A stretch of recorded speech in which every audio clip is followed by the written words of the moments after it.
Sunday. We're back. We're live. And this week we have an amazing guest. So I'm super excited. How are you, Alicia? I'm doing good. It's been a good day so far. And now we're going to dive into some metaphysical and witchy things, which is a little different for the podcast, which I'm super excited for. But before we bring our guest on, let's do our regular Sunday little sport of slides. We still have t-shirts. If you are interested, get with me. They are 25 plus shipping. We have long sleeves, hoodies, and zip-ups. 35 for the long sleeve and 45 for the hoodie or the zip-up. Contact me if you're interested in pre-ordering those. We still have a couple of the Moxie Mala bracelets. They are amazing. They are 44 plus shipping or pick up local with me. Our sponsors for this month is Small Town Productions, Larry Eisler III, and Breaking Fate Entertainment, Willie Atkins out of Illinois. He's a filmmaker. Both of them are filmmakers, directors, and amazing people. Upcoming events, as you can see here, there's some local ones to Minnesota, and then starting in April, I will be on the East Coast a ton this year, which I'm super excited. I have a couple of fun guests coming up. We have Sean Austin next weekend, and then we have Sam Beltresis, Horn Paranormal. Adam Kimmel will be moved to another date because I will be actually at Eloise Asylum that night, so no live show on April 6th unless Alicia finds a guest to fill in. But we got some amazing guests coming up, and I'm still adding to the guest list for the rest of the year. Super excited. Everyone, if you are able to, check out the Paraventure event on Saturday, April 5th. It is all online. It benefits autism. You have Richard Estep, you have MJ Dickerson, you have Jeff Bellinger, Dave Schrader, Shane Pittman, Larry, and amazing other people, all online. Or if you're local to Michigan, they do have a in-person option as well with a mini investigation after the event. Paranormal Lockdown is coming up pretty fast. It is July 18th and 19th in Brodhead, Wisconsin. The music is in town on that Friday, not at Brodhead, but if you aren't into the music, you can check out the investigations they have lined up for Friday night. Gettysburg Battlefield Gettysburg's I can't even talk today. Gettysburg Battlefield Bash is the weekend after Paranormal Lockdown. Amazing causes. Check that out if you can. It is in Gettysburg, Pennsylvania, one of the most haunted cities in the U.S. And then November 15th and 16th, our sponsor, Breaking Fate Entertainment, has the event, the Dark Arts and Oddities event in DeKalb, Illinois. So, our guest tonight is Devin Hunter. He is a witch. He is a author of Llewellyn, teacher, and amazing person. Hold on one sec. Somebody's trying to call me. Don't know why. But we're going to get him on, and let's dive into the show. Are we ready? Let's see. Bring him on. There he is. Hello. Hello. How are you? Life's a dream. I can't really complain. I mean, aside from, just stuff. But otherwise, yeah, life is good. Uh-oh, she's froze. Hi, Devin. Hello. Nice to meet you. Nice to meet you, too. Yeah, StreamYard's fun sometimes. That's what we use for my podcast. And if you turn things on, sometimes it'll freeze a camera. It happens. So you have a podcast as well? Yeah, I've been podcasting since 2010. I was one of the first pagan podcasters out and around. So Modern Witch has been around for a very long time. That's what the podcast is called? Yep, Modern Witch. You can go to modernwitch.com and find out more. And the Modern Witch Podcast Network has the Circleless Podcast with Rachel True and my husband, Matt Oren. We do Getting Stoned with Nicholas Pearson. We can do we have a whole bunch of shows on the network, and we are here to talk about all the weird stuff, just like you guys. We're into the same kind of thing. That sounds so fun. The Getting Stoned one. Yeah, it's all rock talk. I mean, basically, my friend Nicholas he's another author, and he writes books primarily that focus on crystals and crystal mysticism. And so we do a show together where we sit around and talk about crystals and crystal mysticism. It's pretty fun. That's cool. I love the name of it. It's so cool. Now, do you I'm play a fan rock of the music fun. while you're talking about rocks? Yeah. Yep. I like puns. I'm a big dad joke kind of guy. So anytime I can kind of work a pun into something, I'm totally there for it. So Getting Stoned was pretty easy. Yeah. That's totally me too. I'm always the one at work pulling dad jokes and stuff. Gets us through the day. You need a good dad joke every now and then. Yes. So tell us a little about you. I write books. Like I said, I've been podcasting for a really long time. Let's see here. I had a store. I ran the longest running metaphysical store in the country until we closed it during the state of when the pandemic started. And now I work from home most of the time. I have been a paranormal. I don't like I'm one of the paranormal people who doesn't like the term paranormal. But I've been a paranormal investigator for over 20 years, a professional medium. So I mostly get called in, especially now these days, on the cases that are really bad. So I get after you've already talked to a psychic and you've already had them try to do whatever, and you've had a mystic come out and a shaman, and I'm like the last case scenario kind of a worst case scenario kind of guy. So that is a big part of what I do. It's a big part of what I write about. The spirit world is something that I have been part of for a very long time, since I can remember, I would say.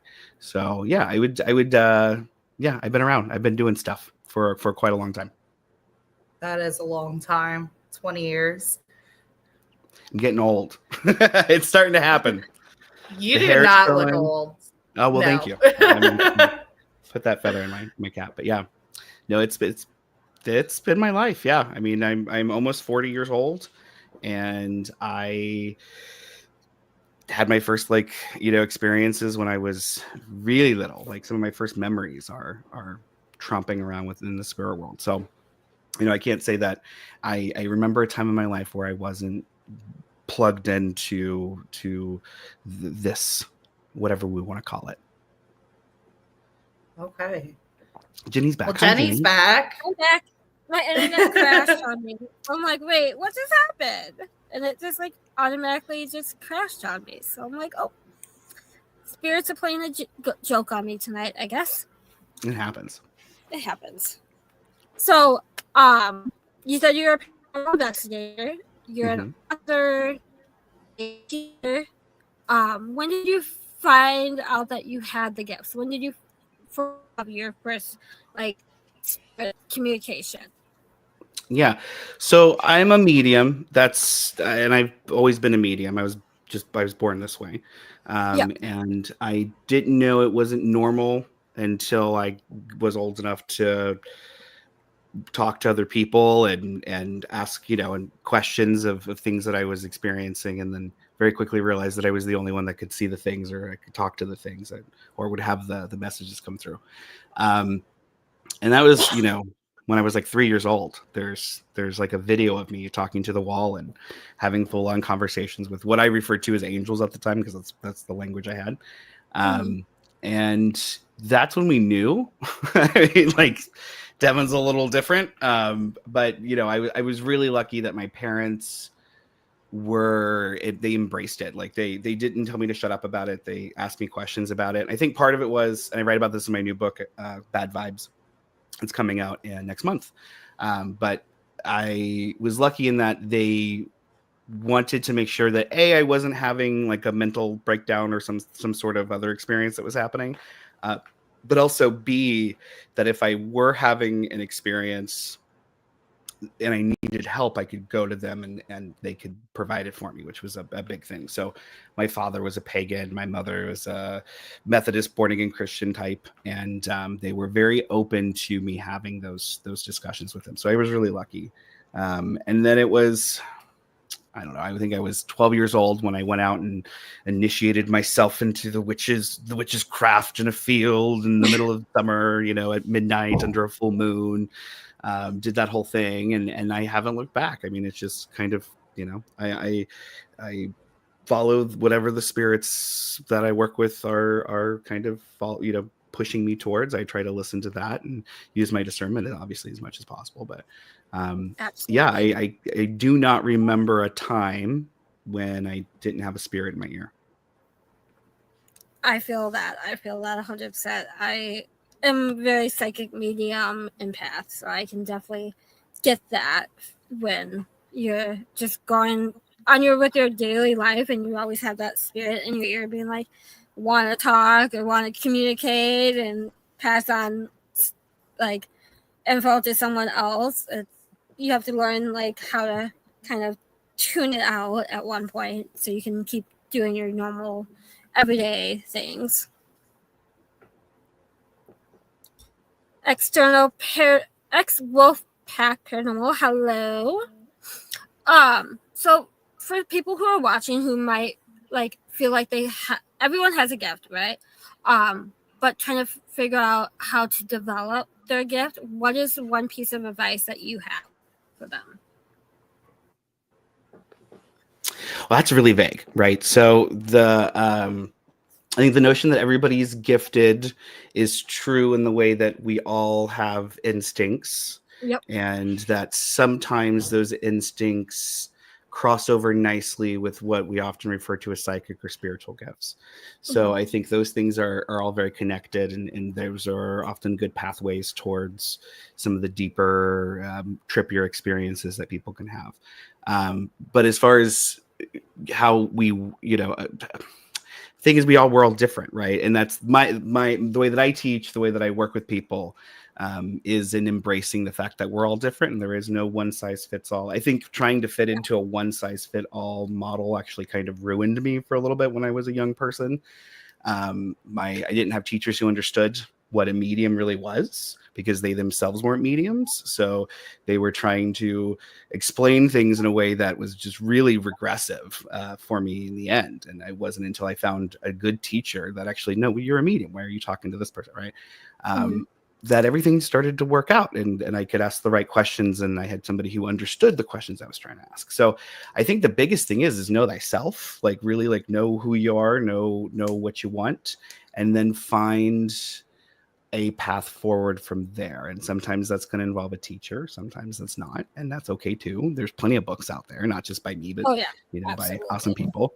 But there is no, like, what's your goal? Like, that's kind of my thing with people is why do you want to do this? Do you want to do this because you want to, you know, go yell at some ghosts in a field somewhere or in a house somewhere? Is that what's getting you going? We should talk about that, because it's kind of a crappy thing to do. Yeah. Do you want to help people? Well, is this how you're going to help people? So for me, it really is about what you want. And if it's from most of the people I work, it's more of they just want control over what it is that they naturally do. And that's what I mostly work with people on. So, you know, if you know who you are and you know what you need as far as just as a person, then your spiritual alignment, whatever that's going to be, it should be very plain and clear, right? If you want to focus on being a healer and you feel like you've got that thing that is primed for healing, then you're probably going to be just tuned into that. If you are somebody like me who, you know, is kind of energetically attracted to and kind of tuned into things like dead people, then you're going to naturally have a propensity to kind of work for that. You're going to need something a little different than somebody who is, let's say, a good at channeling the spirit of intergalactic consciousness or something, right? So the spiritual gifts, the things that we refer to as like psychic abilities, are so vast and numerous that we pretend like it's all clairsenses, but it's not. It's way more complicated than that. And I think people just need to know themselves first. I know that's kind of a cop-out, but once you know yourself, then you can avoid a lot of the pitfalls that come in with other things. So if you know that you are somebody who needs to have a physical or kind of a tactile experience in your training, which a lot of people are, and they don't know this, right? They're a good way to kind of think of this is people who are like in a haunted house situation. We'll just go with that. I'm talking about a lot of ghosts tonight. But you know, if you live in a haunted house and you want to communicate with the spirit there, and you're not a naturally gifted person with, you know, communicating with spirits, well, that whole experience is going to provide something for you. And it's probably going to turn other things on too, right? How many people do you know who weren't mediums before, and then they run into something and suddenly it's on, they can't turn it off. It's, you know, yeah. So everything's situational to me. Everything is, and as you know from doing cases, you know, weird things happen to people, and people find weird things out about themselves at different stages of their lives. And so I think I know it sounds like such a cop out, but I've written so many books on it that I think at this point I really just tell people, like, let's talk about what you want. Let's talk about who you are and why you think you're psychic and why you think you need to develop that. Right. And I'm not here to confirm nor, you know, invalidate you in any way, shape, or form. Let's just experience this. Let's talk about it. And we're human beings who hopefully are logic seekers as well. And so I think being skeptical is really important, you know. And so when we're having all of these discussions, I think just approaching it and understanding it's weird. We're going to talk about weird things, and we're going to feel weird about it. Right. And that's okay. And that's important. So, yeah, definitely. Like, I didn't know I was a psychic medium empath until I went on an investigation and had all this stuff happen to me. And I'm like, what is going on? Why aren't the people around me experiencing the same thing? And I had a psychic medium friend come up to me and she goes, 1, you're psychic. 2, you're an empath, so you're feeling everything that's around you, and you can hear and talk to the spirits around you at the same time, and not everyone can do this. So I had to learn through many different trials and errors how to like calm my gift down and kind of shut down around me on investigations, because if you're a paranormal investigator and a psychic medium, sometimes you can pick up hitchhikers, attachments. So you just have to kind of work through what, like you said, work through everything and try to see what direction you want to go in. Exactly. So diving into more crystals, I have your book here. Yay. Crystal Magic for the Modern Witch. I have to say I love the book because there's so many like graphics and like so many amazing graphics, and how you go into so much detail makes me so happy, because as of like, I think we owned a store here in Minnesota for almost 10 years, and I always was learning about crystals, but like everything that you get is so in depth that it doesn't make, like, for someone just coming into like the metaphysical thing, makes so much sense. But your book definitely dives it down so it does make sense. So that's what I liked. Thank you. I appreciate that. So what are 4 crystals? I know I'm going to make you choose here. 4 crystals that you recommend to someone just getting into like the crystals or the metaphysical. So there's a list of, I think, 10 in the first chapter of the book. Yes. That are they're stones that like to work with us, which makes it easy to work with them. Yes. And the Davic energies, the kind of the conscious energies that are associated with the crystals are they're super friendly. Like they enjoy participating in the magical process. That isn't always the case with all stones and the spiritual consciousness of the stones. Oh yeah. So, but there's a list of stones there that are, if you are just jumping in and you probably want to look at your own stone collection first, like the things that you've had already, maybe around your house or that you found at the beach or whatever, you use those first, right? Like my whole thing is the best stone is always the stone that you carry around in your pocket, period. Mhm. Like if it's the Oh, stone yeah. that you love, like regardless. So it doesn't matter if it's on a list or not. That's the first stone, is always the stone that you like the most. The question you have to ask is, why do you like it? Right? Is it because it's purple? Is that why you like amethyst? Or do you like amethyst because it has the ability to help bring balance, especially to like nervous situations, right? Like it's the stone of sobriety. So I have a friend who was struggling with their sobriety and they were really attracted to amethyst and they didn't know why. It's because it's a stone that helps you with sobriety. So I always think, go with the stones that you're attracted to first and then figure out why you're attracted to them, because you're going to find out more in that process that's going to be applicable and meaningful to you as a practitioner than anything else, anything you're going to read in a book. That all said, you've got a couple of families that are really, they just love to work with us. And clear quartz is like the first, right? Oh, yeah. The quartz family is huge, and most crystals, most things that we Yes. consider crystals, are a type of quartz. They're just everything kind of, most things stem from this quartz family tree that just is huge. And if you don't really know that unless you get into like the mineral science part of it, which was not something, I liked, and I loved it in school, but I grew up and graduated and I didn't think about it too very hard for a very long time. And then Right. I became very good friends with Nicholas Pearson, who this is what he does. He just studies geology and mineralogy. And we ended up having those deeper discussions about it. And he, confirmed some of my intuitions, but I think more than anything, he just is one of the things that you'll love about him if you ever get a chance to talk to him or meet him is he's kind of a walking encyclopedia. Oh, yeah, he is. He is Yeah. such a walking encyclopedia about so much. Yeah, it's kind of stunning. It is. Yeah, and I so can talk to him for hours. yeah, so he was good about kind of helping me realize I needed to talk a little bit more about that kind of aspect of things. So that's where you'll get some of those influences. But quartz is a great family to work with. It's very easily programmable. It's very easily cleansed. It's very easily replaced if something happens to it, which is a thing too. And in the quartz kind of, we'll say like immediate family, you've got like clear quartz, citrine, rose quartz, amethyst, smoky quartz, and then like all of their little hybrids that they have together, because they're very incestuous, the quartz family.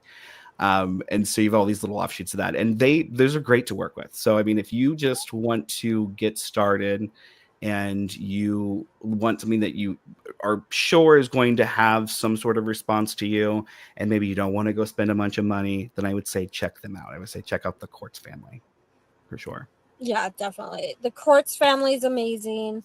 Like I always have amethyst and clear quartz on me. When I do my Reiki sessions, or when I did them, I always usually gave a clear quartz and amethyst out to the client, depending on what I kind of felt during the session, what they needed. But I tell people a lot when I talk to them is you have to feel the energy of the stone. Not all stones will work with you. So it's really important to hold that stone and feel the energy. Like, will it vibe with you? Will it work with you and do what you want it to do? So a lot of people don't understand that not all crystals will work with you. So that's really important too. Yeah. I do the same thing, Jenny. Mm-hmm. What were you saying, Devin? So, nor should you work with all crystals. Like, just because it's a crystal doesn't mean you should work with it. That's right. Yeah.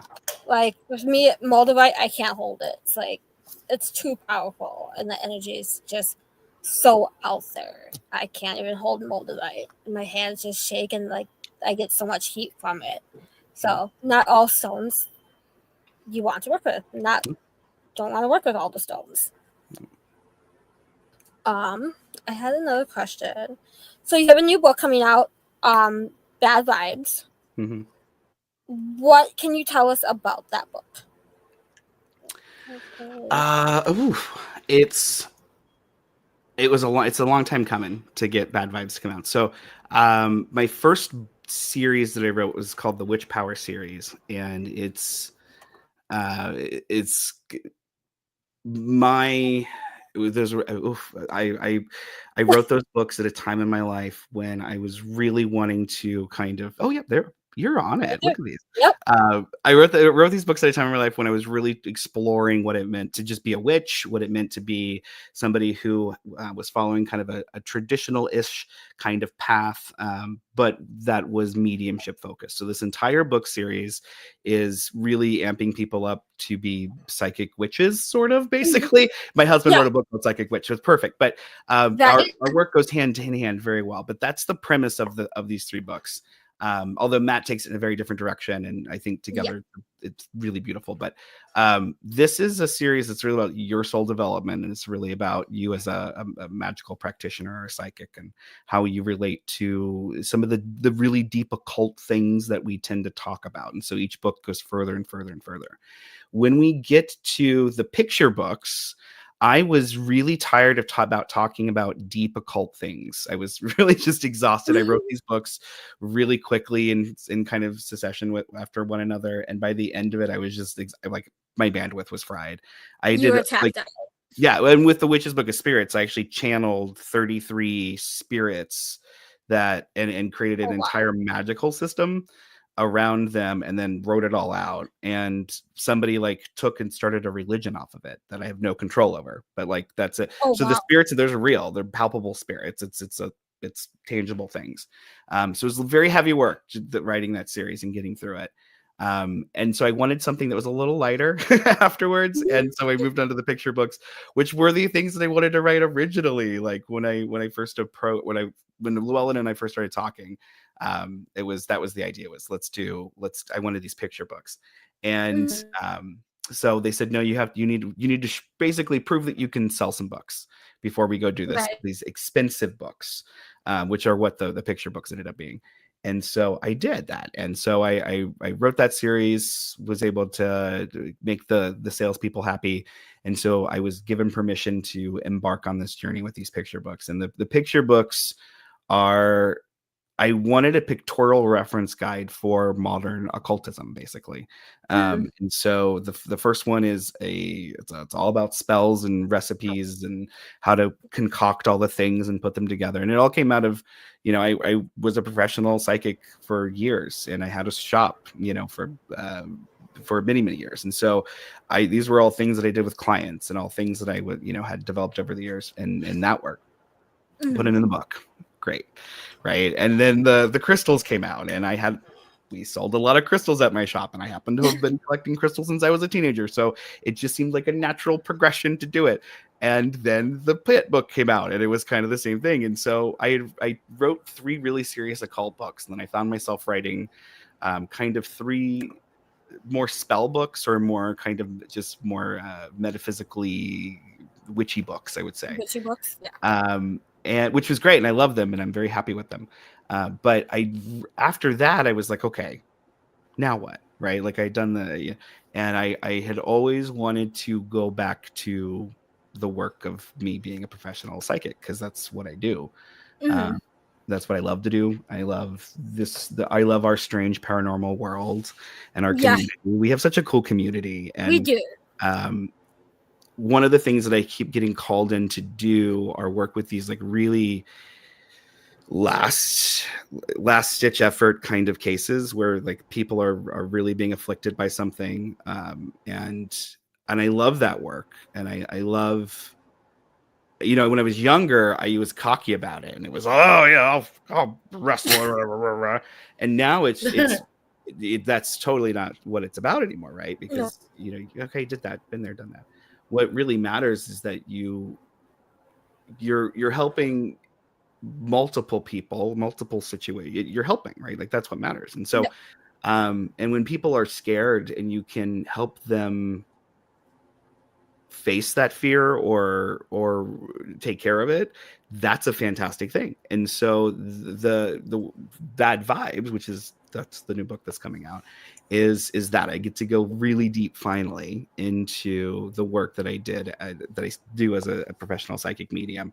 And when it comes to helping people, so it's a handbook for people who are psychics, who have to face things that I lovingly refer to them as bad vibes, but that covers a lot of ground in the book. It covers everything from like what I refer to as rude energy that you just pick up from like your bitchy neighbor, to full out generational curses and like everything in between, spirit attachments, just the whole 9 yards. Anything that we're going to run into when we're helping somebody else, or the things that we run into that end up getting us into all this, like some of the weirder things, right? That's in this book. And so that's what I want. It was the easiest thing I ever wrote, because it was like writing my life out, and each chapter starts with like a little anecdote from somewhere on my professional journey or in my life. And we go into things in a way that are meant to give people their power back, because that's what the game always really honestly boils down to. And it's kind of it's almost too easy to say it, but it really does boil down to who has more power, like in the situation where you're being afflicted or you feel something's going on. The problem is, you do have all the power. You do, because you're the living thing, you're the battery, you're the thing that the thing wants, right? And so the work that we end up doing in the field that gets really intense in those cases, they get really heavy and they can get really scary. A lot of the times those started off as little tiny things that could be nipped in the bud, that could be taken care of if we just knew what to look for, if we understood what was happening. And that's what this book is about. And I was really lucky to get Michelle Boulanger to write the foreword. Michelle is a very good friend of mine, and we've done conferences and things together, and we've shared many a dark conversation at night together. I've had conversations with Michelle too. I love Michelle. Michelle's amazing. And so, that was the real test for me, was like, okay, if Michelle reads this and Michelle tells me that it's good, then I know it's good. Then I like it'll pass the sniff test, right? Of just about anybody, because Michelle has ridiculolously high standards.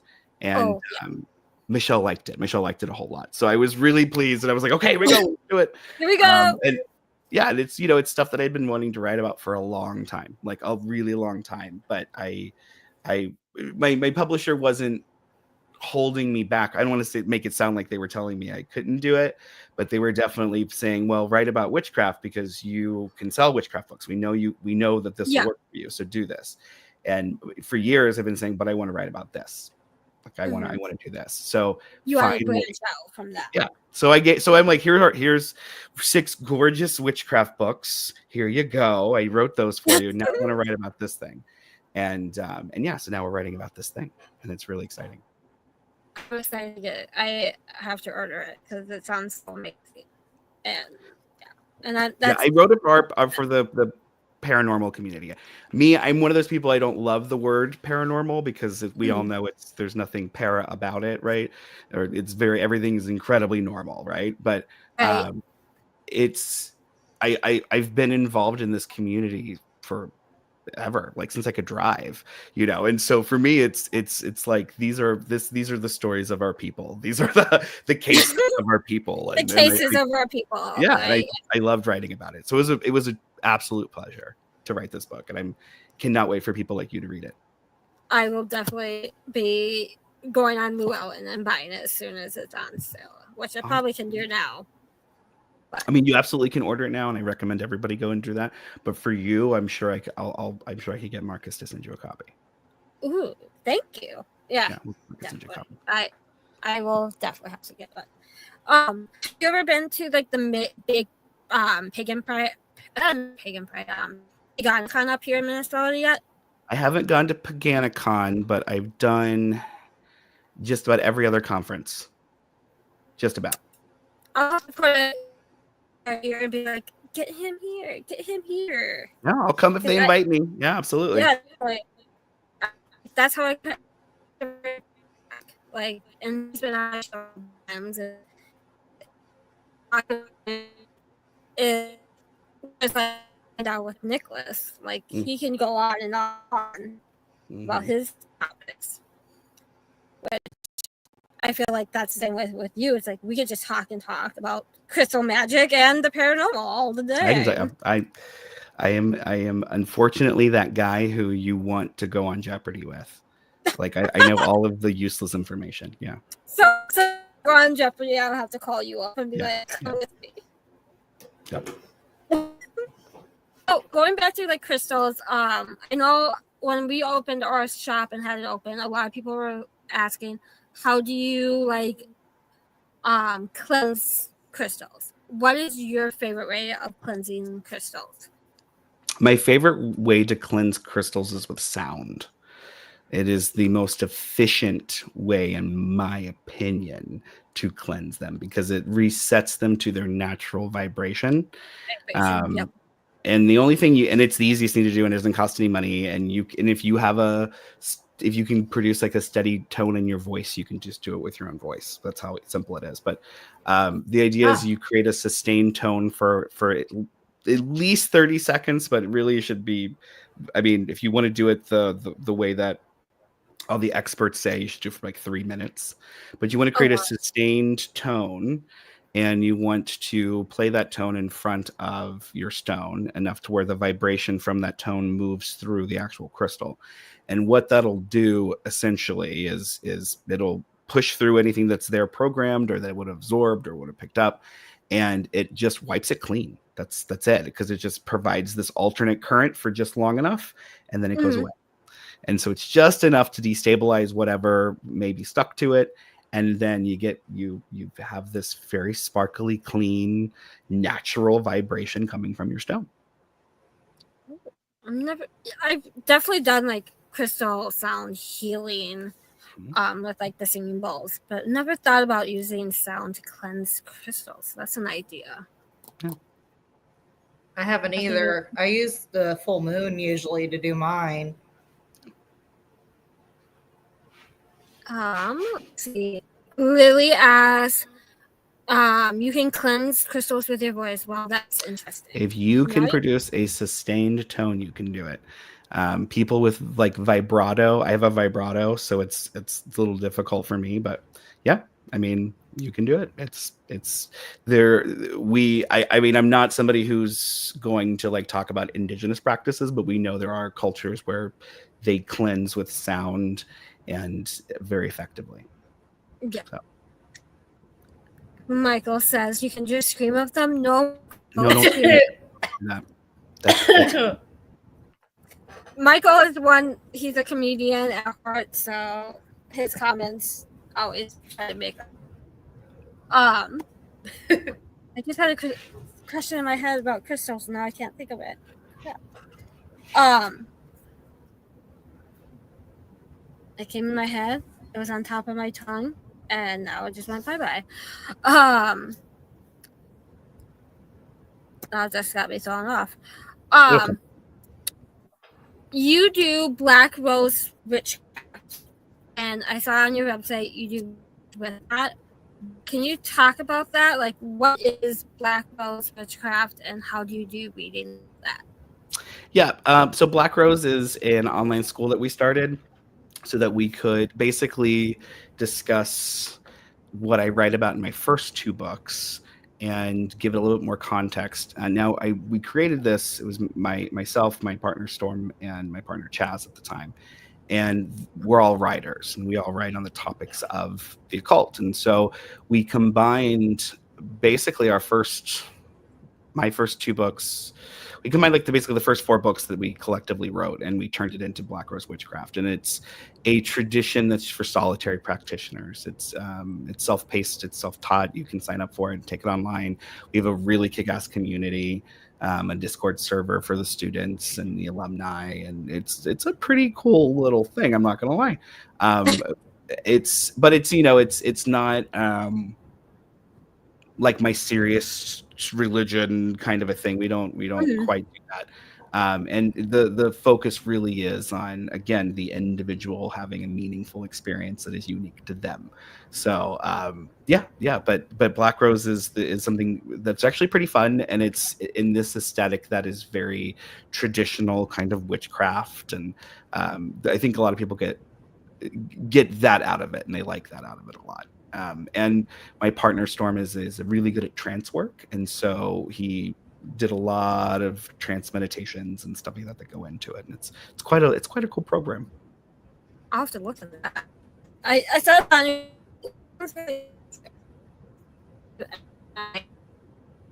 face, but yeah. I know. I was gonna ask something. No, I can't think of it again. What projects do you have coming up? I know you're writing a second book too.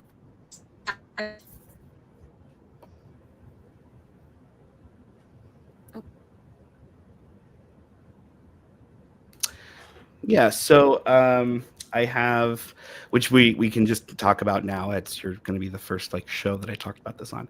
But Nicholas Pearson and I wrote a book together that I can't tell you the title yet, but we wrote a book together, and we are just through the first round of edits, and I'm about to dive in and start doing photos together for it. So it's going to be very similar to that Crystal Magic book that you have in your hand, but it'll be smaller size-wise. It'll be a little more easy to digest. And we go into, it's focused on crystal divination from a historical and practical perspective, and it's pretty badass. I'm not gonna lie, it's a really cool project, and so we've been working on that for a very long time, and so we're on the end of that, and it looks like that'll be April probably of 2026 when that comes out.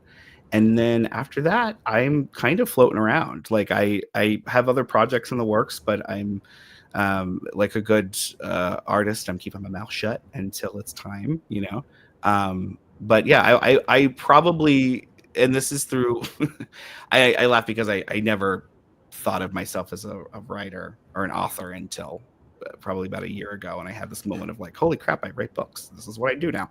But I probably will have, usually there's a spring release every year, and books take about 1.5 years to write and get out and get through we got to write it, and it's about 1.5 years of editing and going through the ringer with the company and everything. So once you do that and you kind of get your ducks in a row, it's pretty easy to have something kind of going out kind of regularly.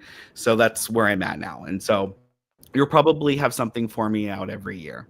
Once a year, you'll probably have a book drop. And that's just because it's where my writing schedule's at, and that's how things kind of float now. Mm-hmm. So if you could write any type of book besides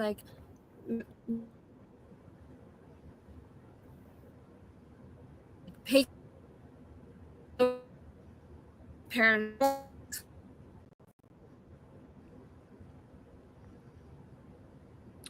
Okay, well, you were breaking up on me, so I think you asked if I could write any other type of book. What would that be? And I am a big science fiction person, so I love sci-fi to an extreme. Are you a Doctor Who fan? Yeah, I'm big. Yeah. Yeah, so I'm quite a fan. I'm kind of a big nerd fan, and so I do write sci-fi. I have written 3 novellas, and I self-published them on Amazon 2 years ago as kind of an exercise for myself as a writer to see if I could do it in a certain amount of time, and I did.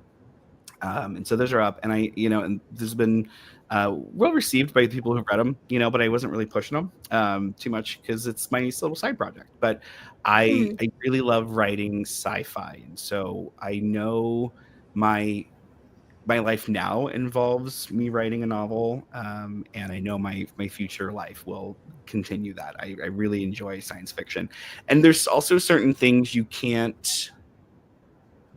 there's certain things in the occult that you can't really talk about directly, and it's not because there's rules or you're not going to absorb the point if it's given to you in a nonfiction kind of manual.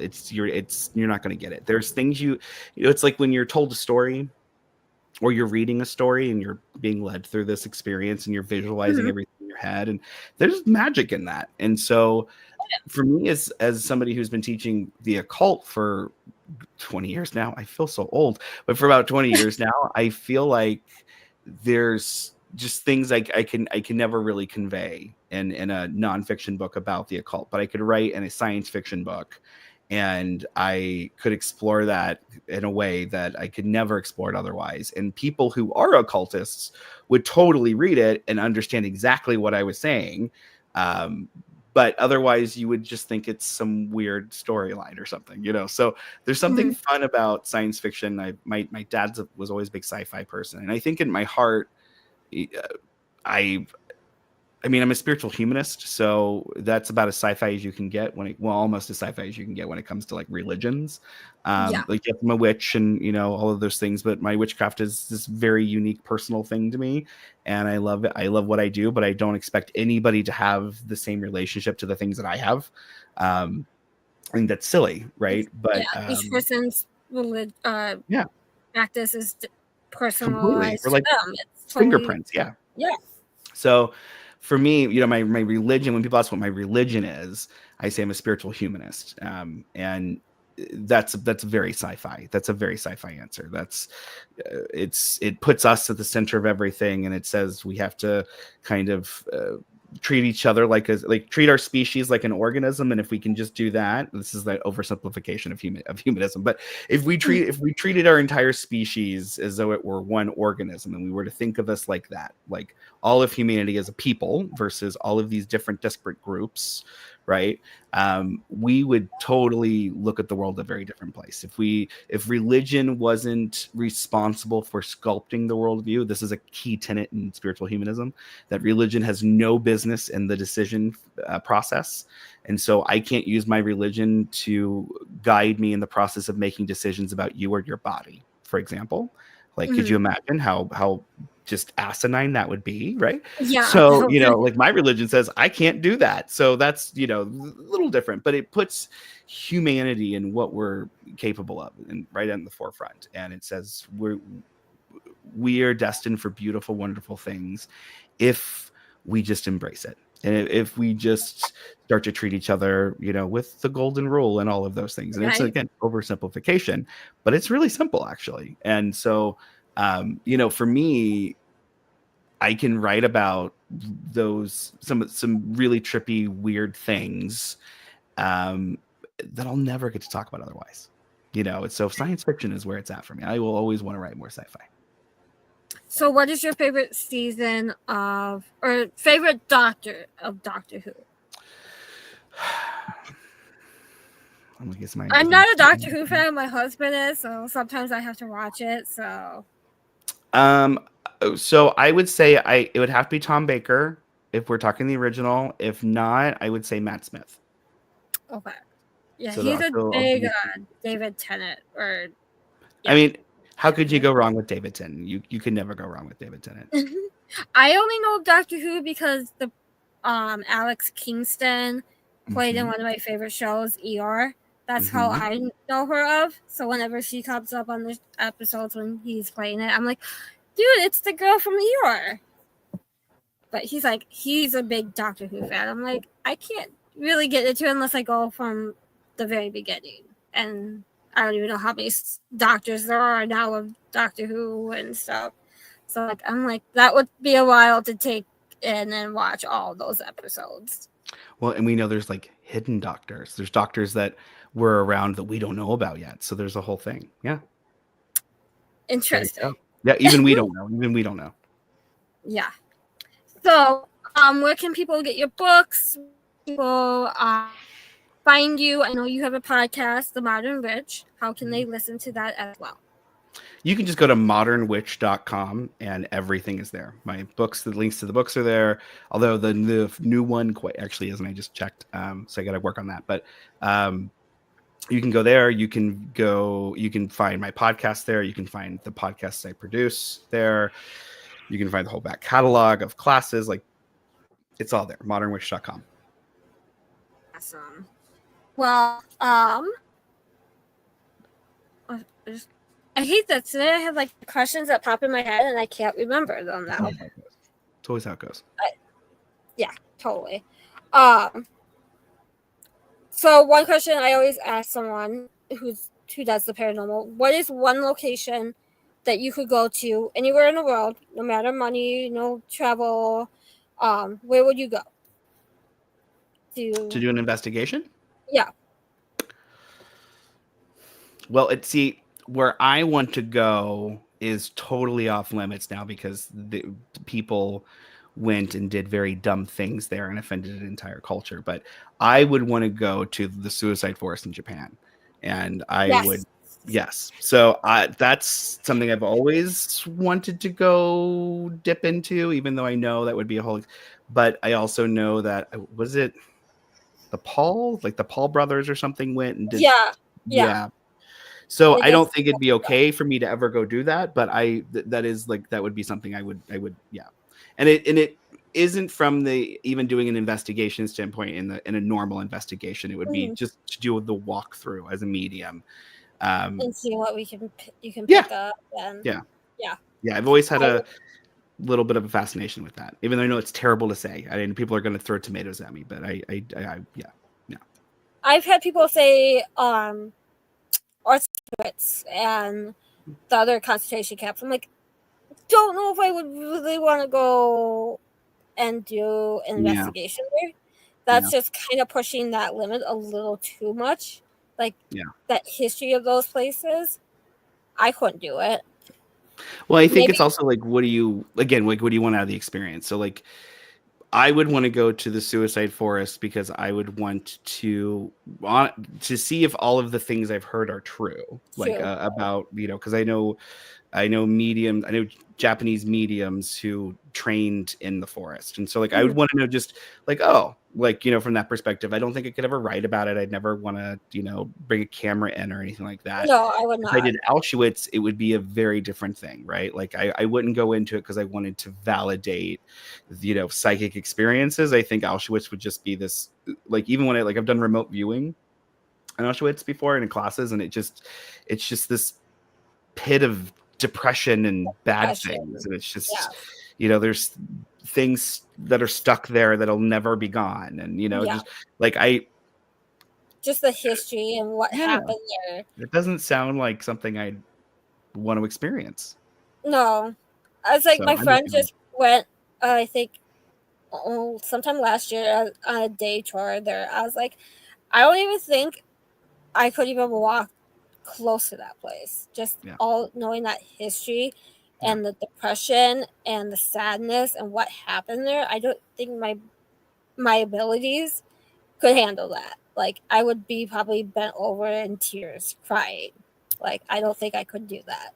Yeah. There's some places that you shouldn't just not go and try to investigate or communicate with spirits. Just some places that need to just stay untouched. Yeah, I agree. I had one final question. I was going to ask, so like, I feel like we all have had that one funny moment during an investigation or paranormal experience, whether it between you and somebody else or you and spirit. Have you ever had one of those? And what was the most funniest one that you've had?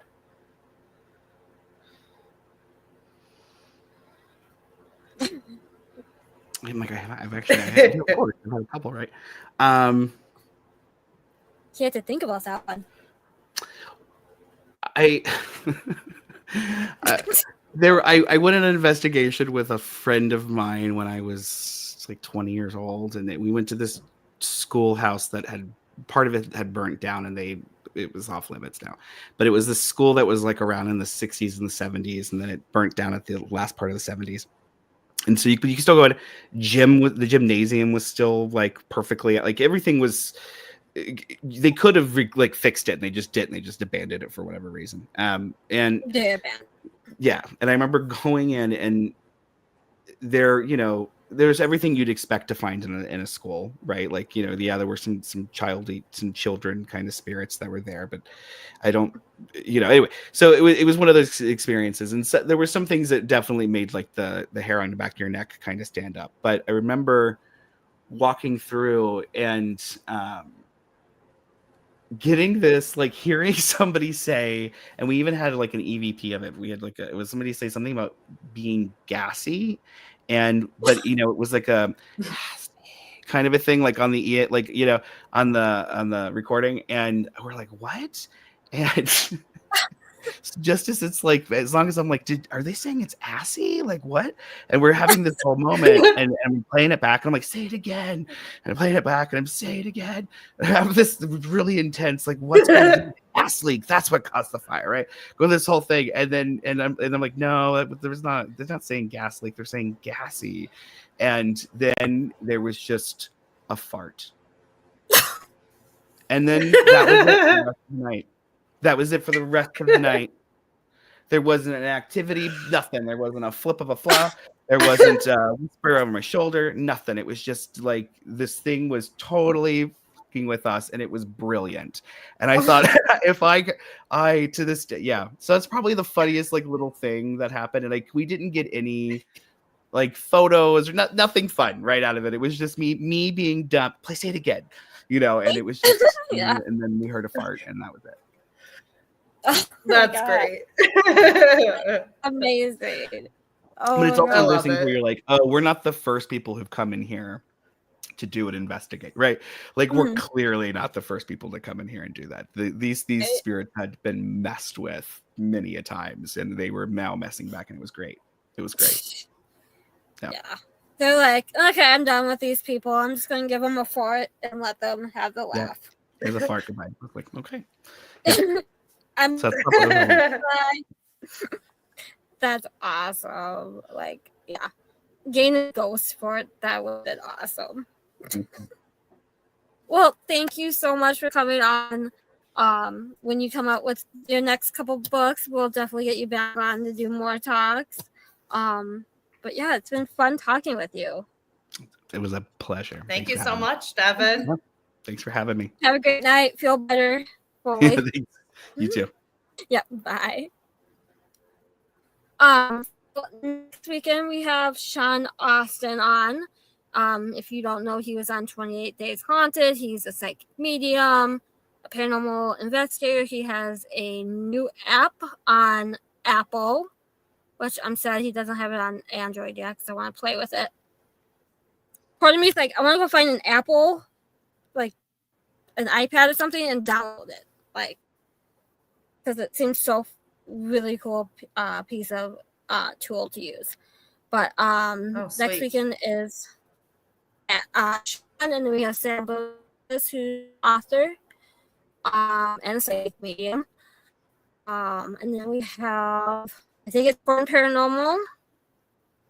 And then we have Kelly Hopla, who is the one that's putting on Paraventure. And she just took over as the paranormal manager of Eloise Asylum. So that'll be really fun to talk to her because I will be there in 34 days. That's crazy to say. I'll be at Eloise in 34 days. I know Alicia's really upset with me. Really you jealous. Go to all these awesome locations, and I just get to sit here and watch. you can take part in the live investigation on Facebook and TikTok and stuff. I will. But okay, truthfully, it's not my first time at LA. Will be my second time. First time really didn't count because it was just a day tour, but I had paranormal things happen.